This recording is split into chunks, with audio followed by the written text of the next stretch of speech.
Alhamdulillah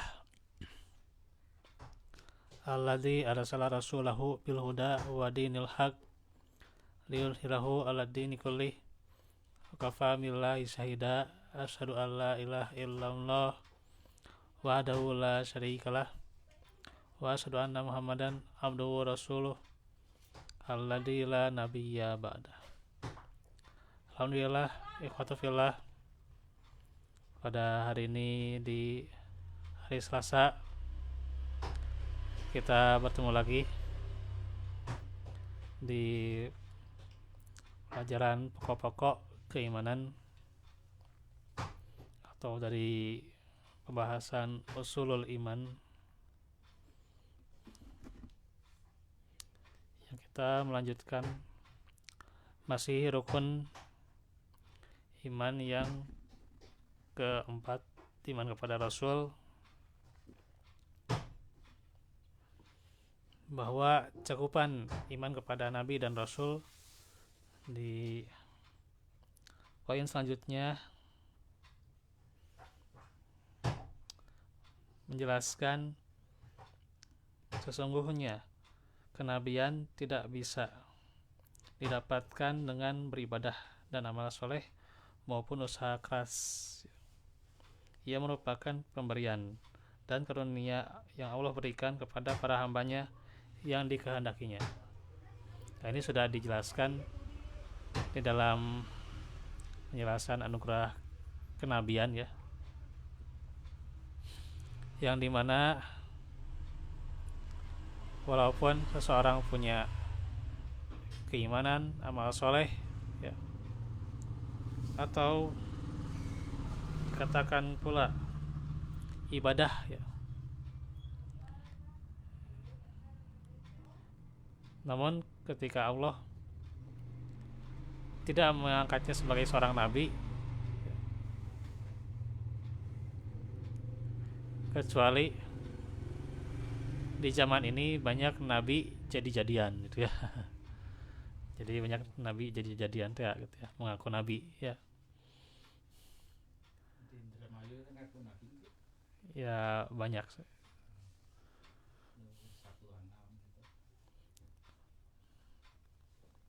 Terakhir itu kalau nggak salah tuh orang Jawa tuh yang mengaku nabi tuh. Ada tuh.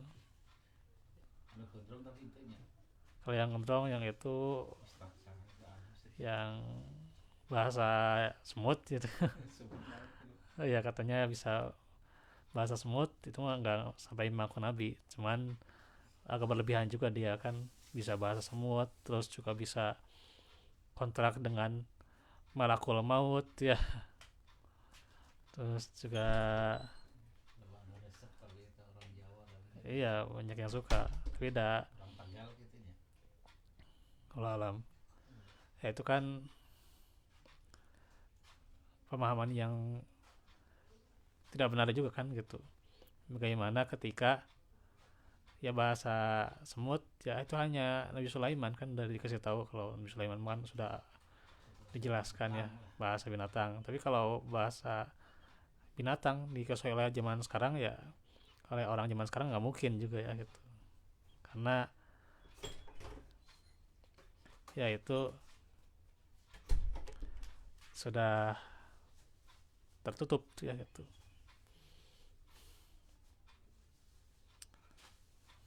Jadi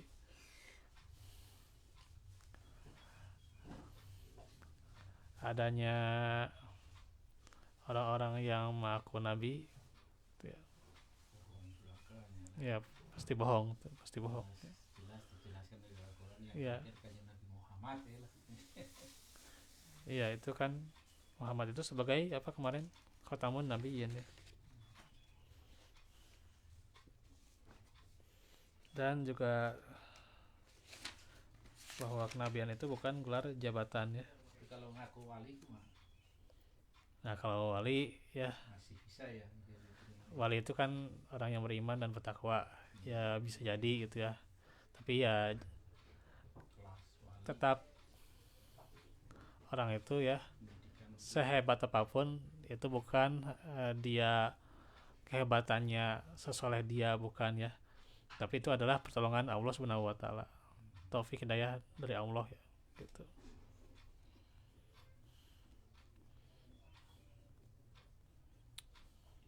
Jadi peringkat Nabi dan Rasul itu adalah peringkat yang dimana itu anugerah dari Allah. Diangkat dari Allah. Ya diangkat oleh Allah ya. Karena kalau kita niscaya nggak kuat ya gitu, nggak kuat kita.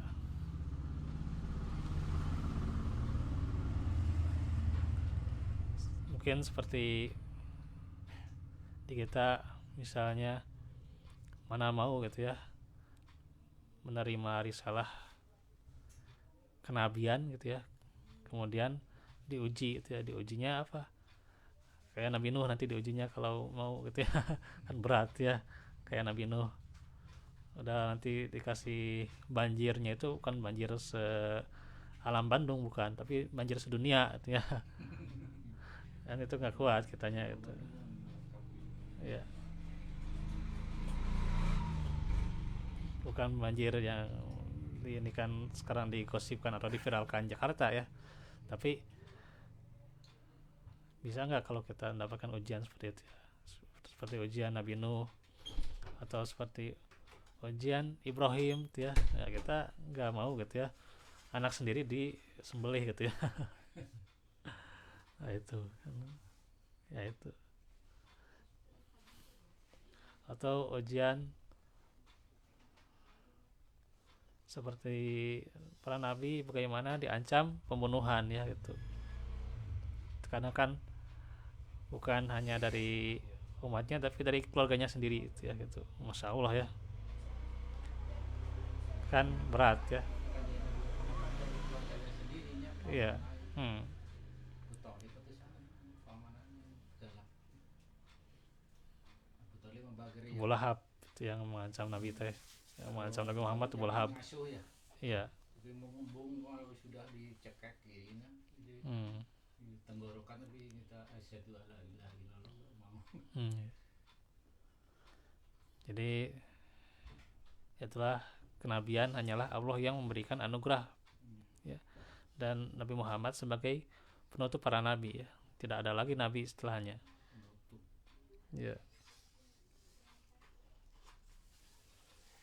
Sekarang poin ke 8, bahwa para nabi itu telah menyampaikan seluruh perintah dan larangannya, tidak ada satu huruf pun yang mereka sembunyikan, mereka tidak sedikit pun merubah atau menambah-nambah ya,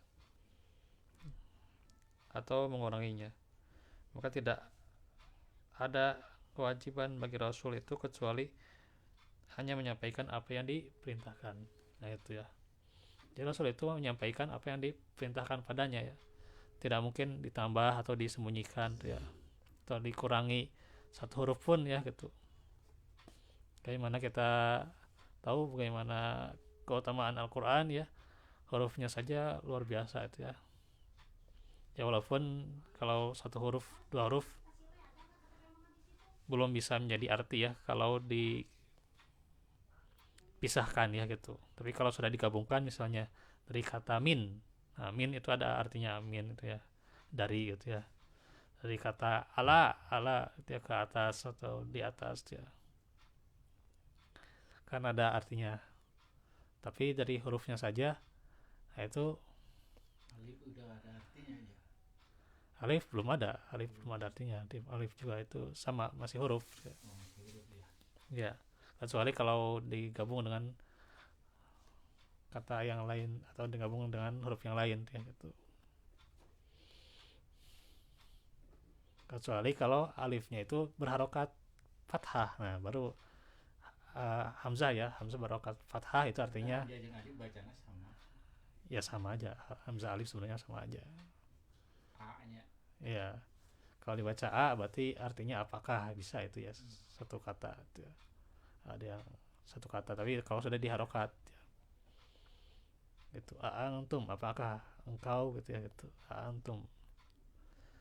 Nah, itu. Jadi kalau kita melihat atau meneliti ya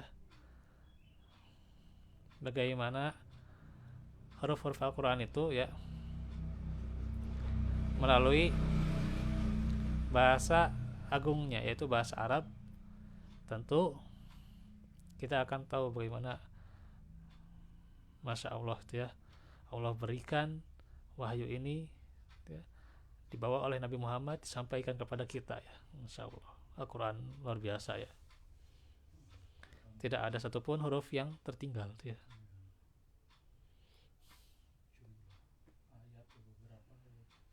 Ya.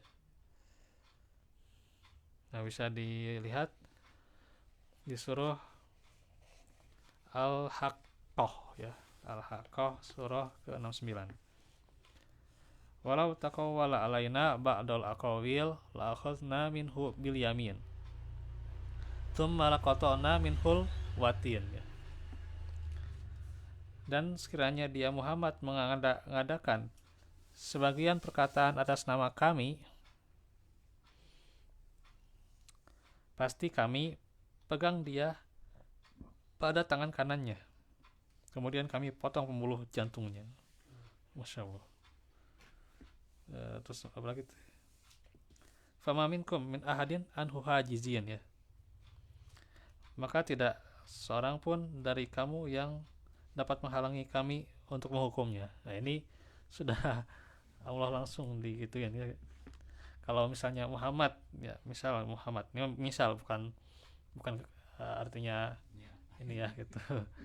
Ini mah perandaian lah, andai saja misalnya Muhammad itu ada yang memalsukan ya sebagian perkataan, tapi atas nama kami gitu ya, mengada-ada, itu pasti Allah akan menghukumnya ya gitu.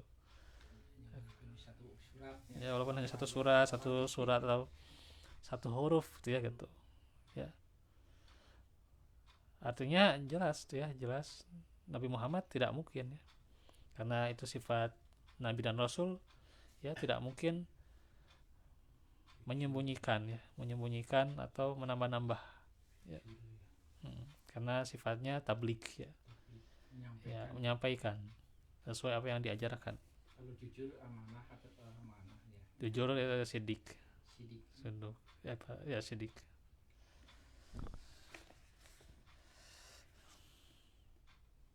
Selapat 9 sifat Nabi itu berapa ya? Ada 4 sifat wajib bagi Nabi, terus ada 4 sifat mustahil bagi para Nabi, ada sifat yang boleh juga ada, sifat yang jaiz ya.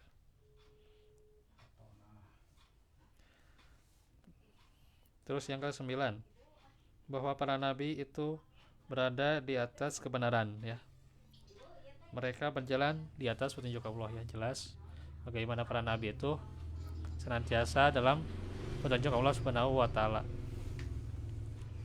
Tidak pernah menyimpang dari jalan yang ditunjukkan oleh Allah Subhanahu wa taala.